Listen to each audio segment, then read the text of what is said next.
This week's edition of NJBIA's Minding Your Business is brought to you in part by AT&T, helping family, friends, and neighbors connect in meaningful ways every day. From the first phone call 140 years ago to mobile video streaming today, AT&T innovates to improve lives. And by New Jersey Business Magazine, providing the critical information needs for New Jersey's business community for more than 65 years.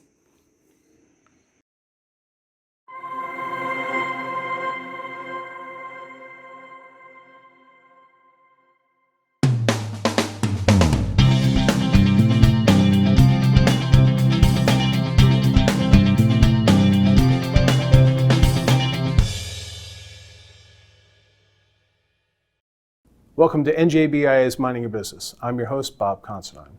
Well, this month, NJBIA is releasing its Indicators of Innovation report, which looks at how New Jersey is faring as it builds an innovation economy. Here to tell us all about it is the author of that report, NJBIA Director of Economic Policy, Nicole Sandelier. Nikki, thank you so much for being here. We're happy to have you. We've been meaning to have you on the show for quite a while, so thank you. Bob, thank you for having me today. Okay, so explain to the audience what the Indicators of Innovation report is. Sure. So the Indicators of Innovation report actually resulted of a year and a half of research. We looked at all different indicators which could possibly create an innovation ecosystem. We ended up landing on 12. Wow. With those 12 indicators, we broke them into 3 different categories: capital, talent, and business. Great. So before we get into that report, let's talk about why it's so important that New Jersey reclaims its stature as the innovation state. So back in the days of Thomas Edison and Alexander Graham Bell, I remember it well. New Jersey was the innovation capital of not only the country, but of the world. Right. Fast forward to current days, New Jersey is no longer a leader in innovation. We fall behind California, Massachusetts, and New York. It's quite literally an NJBIA's mission to help reclaim the stature as the innovation state, and it's also in Governor Murphy's missions as well. So it's a great opportunity for us to work on some policy to help New Jersey reclaim its stature. All right, so let's get into the findings of the report. Let's start with indicator number 1. I'm going to read from my page here. Venture capital investment.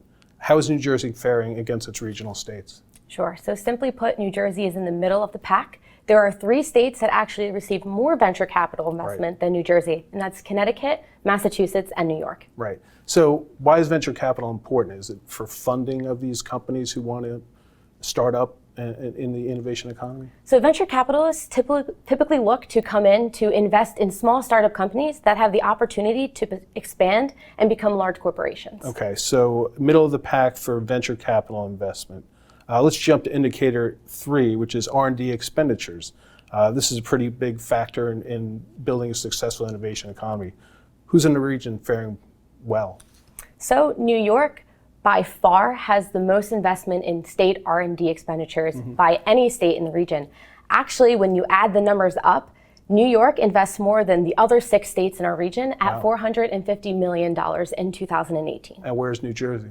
New Jersey ranks in the middle of the pack. We invested about $51.3 million. Okay, and why is this important for R&D expenditures? It shows that a state is willing to and is invested in recreating an innovation ecosystem. Okay.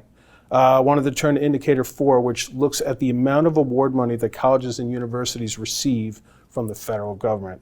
What are we talking about here and why is it important? So the indicator this year has been updated from 2019, and what we focus on is all groups that are awarded NSF funding. The National Science Foundation is tasked with ensuring that the United States stays on the cutting edge of technology and innovation. Okay. And so they're looking to invest in education, research, and equipment that's going to make the United States an international leader in innovation. Okay, so how's New Jersey doing here? So New Jersey, again, is in the middle of the pack. In 2019, we received $1.38 million in total all groups National Science Foundation funding. Okay, so the amount a college receives from federal government basically affects a school's capability to research, is that? Absolutely. So the National Science Foundation helps fund research institutions with their leading cutting edge innovative technology. Okay, let's jump to indicator 5, number of colleges and universities ranked in the top 100. New Jersey, kind of middle of the road here? Middle of the road. So New Jersey in 2020 had 4 institutions that were ranked in the top 100. Okay. Princeton University, Right. Rutgers University in New Brunswick, NJIT and Stevens Institute of Technology. Great schools. Fantastic schools. Yeah. What's really interesting when we talk about the top 100 ranked institutions is when we compare New Jersey to a state like Massachusetts. Massachusetts has 10 institutions that are ranked in the top 100. Right. 7 of those are located in a 10-mile radius of Boston, Massachusetts. Yes. So when we talk about innovation, that's a fantastic location for these institutions to help innovate, spur the economy, compete with one another to continuously enhance their innovation ecosystem. Okay, so geographically, is New Jersey challenged in kind of creating that hub that a Boston, Massachusetts area might have? Well, so no innovation ecosystem is the same.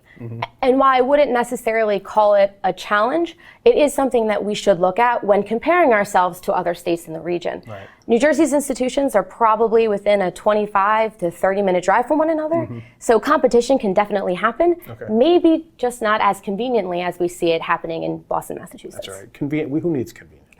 In New Jersey, it's not always convenient, right? Okay, now to the big indicator 6, and I know this is something our CEO at NJBIA, Michelle Sakirka, talks quite a bit about: net migration of first-time, full-time college students. Yeah. First, explain what this category is. So what we look at in this category is the number of students that graduate from K through 12 education, high school seniors that are going off to college.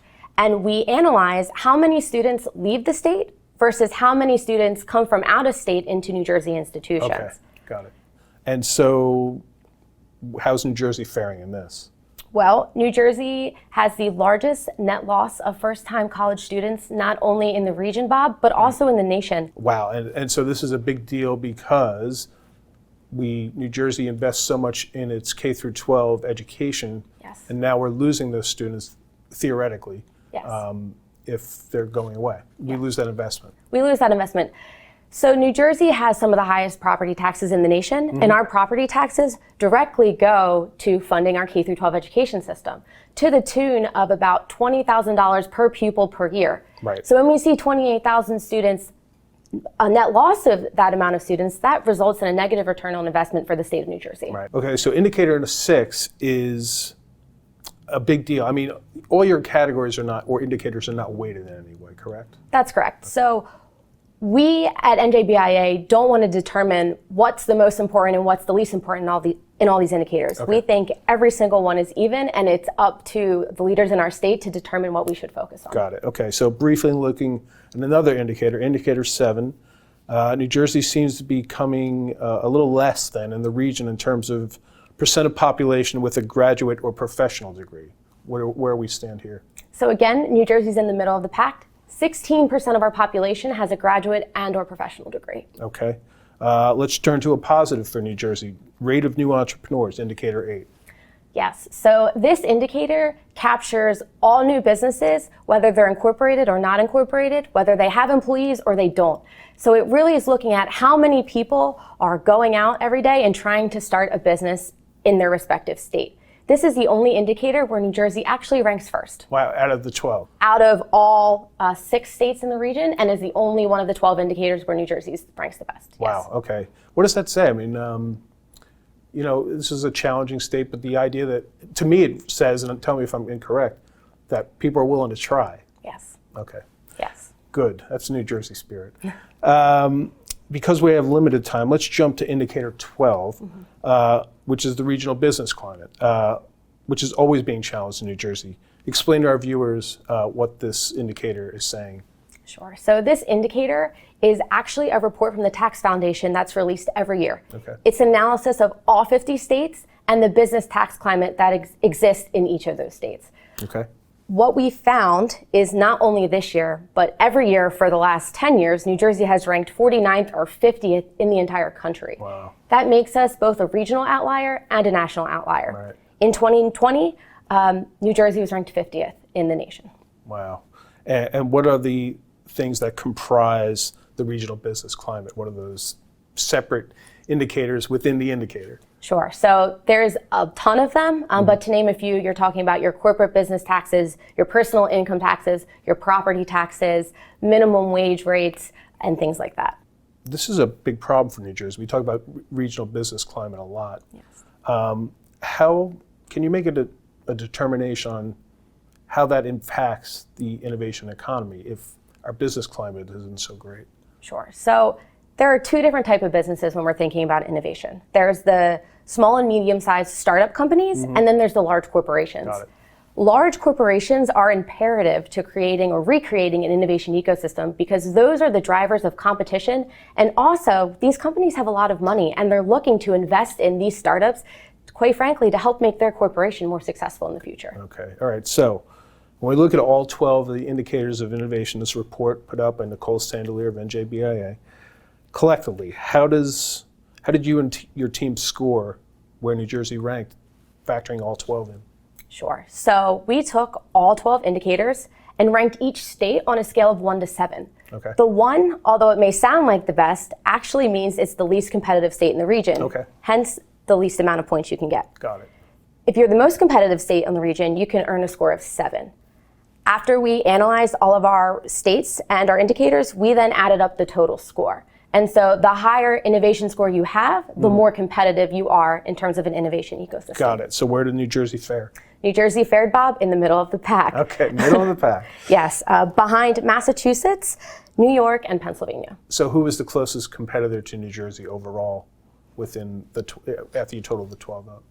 Sure, Bob. So I honestly think it's Maryland. Maryland ranked below New Jersey, but is right on our coattails. So we need to ensure that we're remaining competitive so that we don't fall behind Maryland and fall closer to the bottom of the pack. Okay, so tying it all together, what is your overall analysis of New Jersey's in terms of biggest issues and the conditions they need to improve to help boost the innovation economy? Sure, Bob. So when I think about New Jersey as a state, obviously, I'm a competitor, I'm a former college athlete, I want to be the best at everything, but I know that that's not really realistic. Right. And so I think New Jersey needs to focus on where are we the extreme outliers? And I think this study clearly indicates 2. Okay. That is our net migration of first-time college students, the worst in the country, the worst in the region. Yeah. And our business tax climate, again, the worst in the country and the worst in the region. And it's not that this report is suggesting that we need to be the best to become competitive. Right. It's saying that we need to be just a little bit better and start to boost those scores up in those 2 respective indicators in order to see New Jersey continue to compete with our regional leaders. So on the first one, the net migration, how do we get better at that? Is it just make it a better cost of living per se? So I think this one is pretty hard to narrow down. I think experts in the state are trying to actively figure this out. I think it has to do with a lot of things. Students go to college. We have the best K through 12 education system in the country for the 2nd year in a row. These are highly thought out students by other states and other institutions because they're doing so well academically. Right. If we figure out a way to incentivize them to keep them here, to create programs to keep them here, we have a better chance of retaining and or attracting new students in the future. Right. Well, thank you, Nicole, for being here. And this report is great. People who want to check it out, go to njbia.org/indicators. I suggest you check it out this month. And hopefully we can grow our innovation ecosystem a little bit more. Absolutely. Thank you for being here. Thank you for having me. Okay, and we'll be right back. These days, it's anything but business as usual. That's why working together is more important than ever. AT&T is committed to keeping you connected so you can keep your patients cared for, your customers served, your students inspired, and your employees closer than ever. Our network is resilient. Our people are strong. Our job is to keep your business connected. It's what we've always done. It's what we'll always do.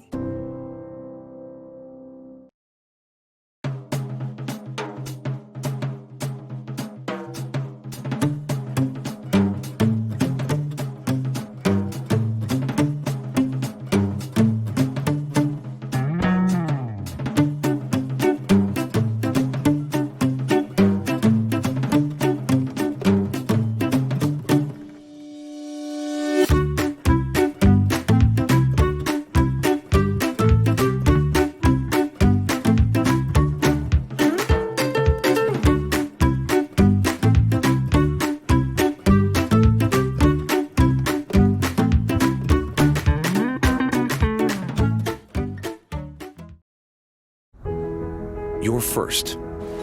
First to respond. First to put others' lives before your own. And in an emergency, you need a network that puts you first. that connects you to technology and each other, that's built with and for first responders. FirstNet, the only officially authorized wireless network for first responders. Because putting you first is our job. Association Master Trust is changing its name.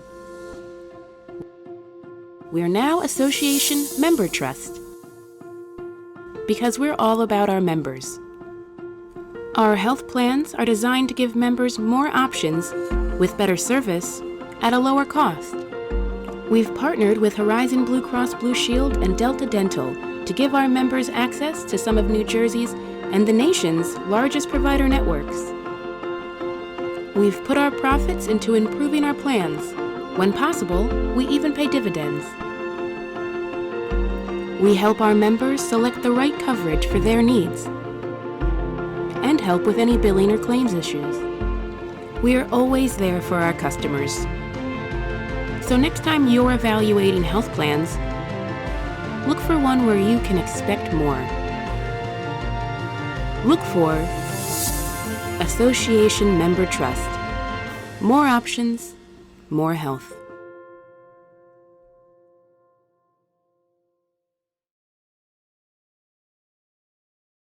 Welcome back to NJBIA's Minding Your Business. Well, it's time to spotlight another one of our new Good Neighbor Award winners. This time we're going to highlight one of the state's largest employers. We take you now to the ACY1 Amazon Fulfillment Center in West Deptford. Let's take a look. West Deptford Fulfillment Center for Amazon is a 655,000 square feet facility.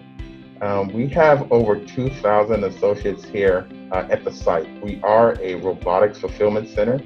So we have thousands of robots that move the inventory throughout the building, in which enables us to pick, pack, and ship customer orders here from the site. We also are very proud to work within our community. We have the opportunity to donate over $10,000 to West Deptford High School to support their STEM program.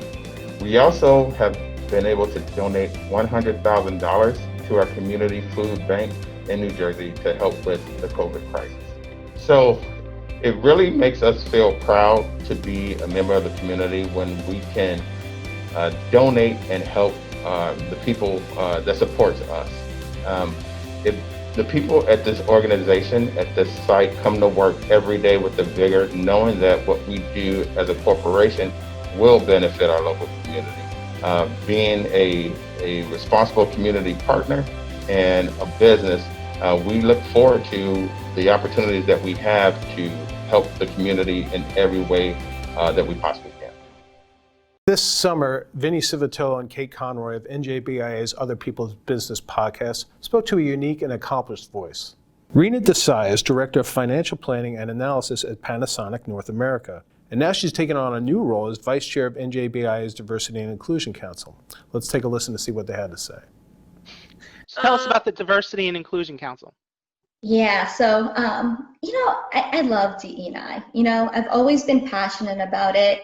And I think it's not only that people can be passionate about it, but it's how do you really believe in it, right?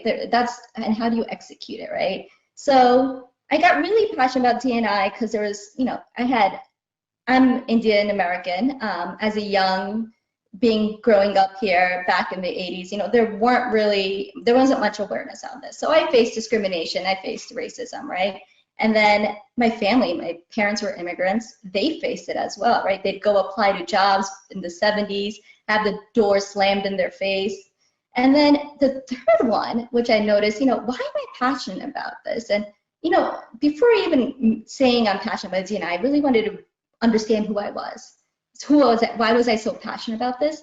It's even in a workplace, right? Like, why did I even leave my old prior career, take a big leap with 2 young children, have a commute now? And I thought about it, and it was really just to have a voice, right?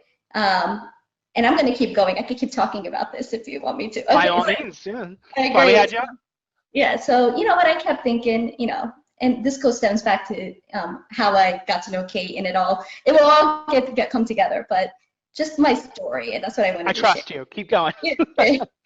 So, where I was, I had a rewarding career. I loved it there. But I started noticing that I kept conforming to who I needed to be. My voices started blending in with others, and I realized I was becoming two different people, one at work and one outside of work. And when that gap started increasing, I was just two different personalities. I realized that my motivation and passion for work started going down. So versus giving that 150% in every day, which I was, which I think myself that I do, I was, it was going down. I was giving only like that 100% just doing my job and calling it a day. So I wasn't really looking to leave. I was pretty comfortable, 2 young kids.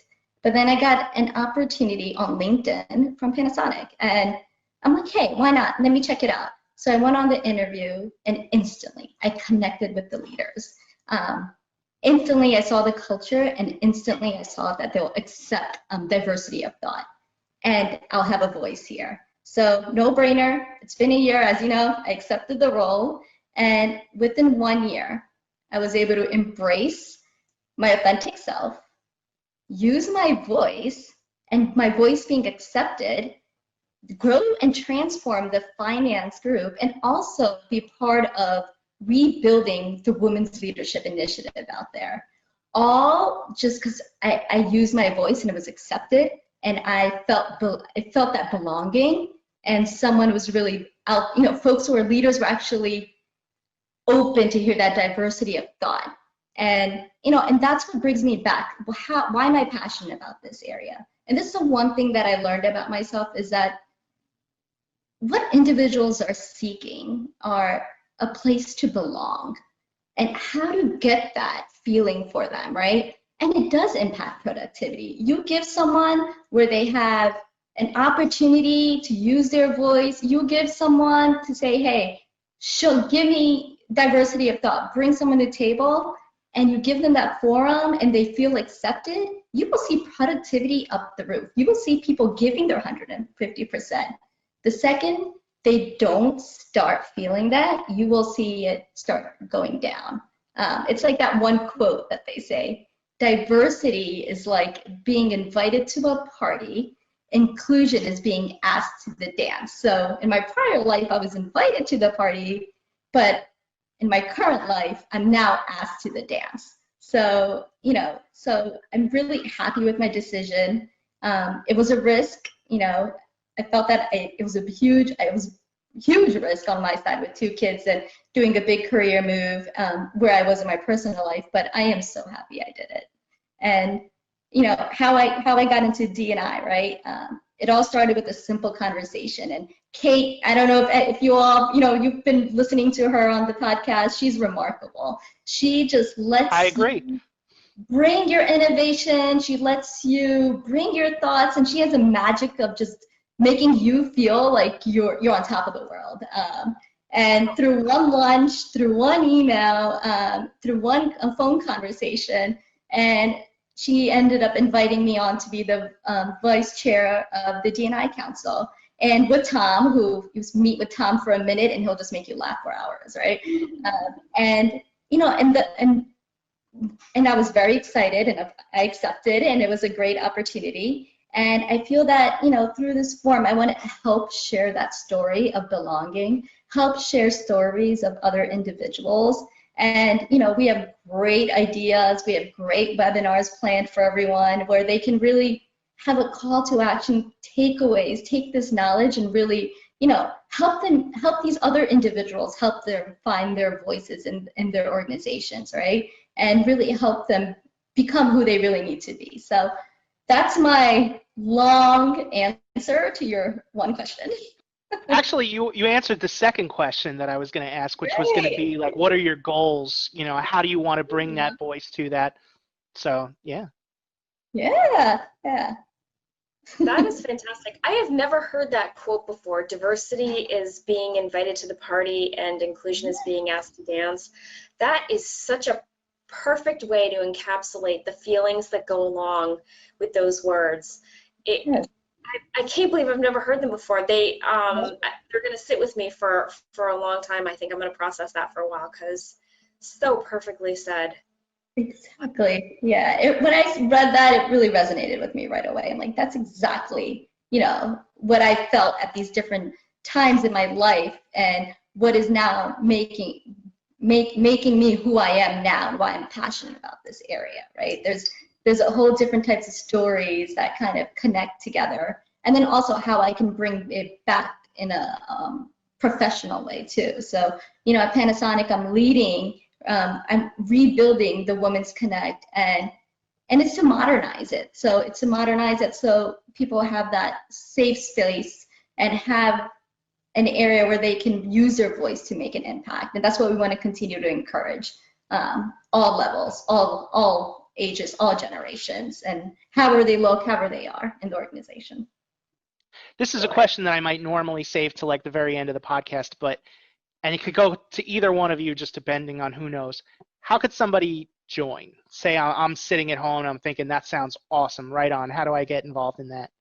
So if you're a member of NJBIA, you're invited. And if you're not a member of NJBIA, you're invited. So check out the website. We post upcoming meetings. Feel free to attend. Everything is virtual now, so you don't have to worry about getting in your car and commuting to wherever the meeting might be. We've got speakers lined up from now until I think November or December.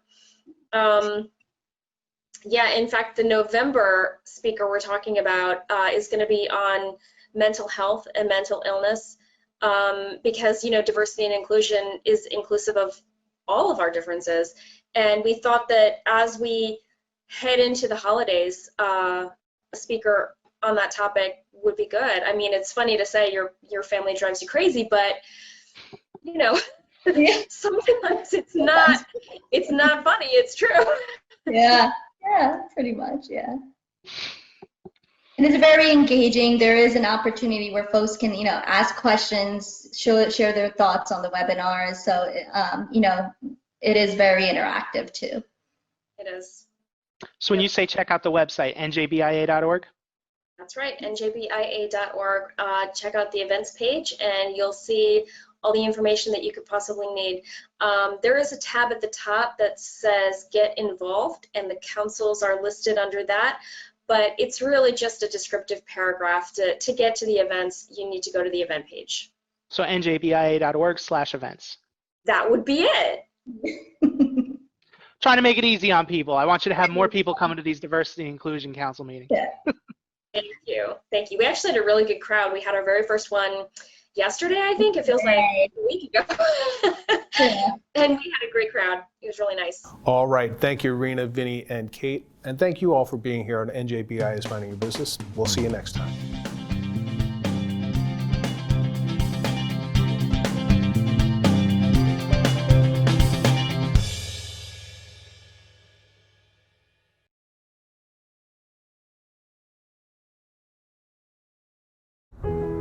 You're first. First to respond. First to put others' lives before your own.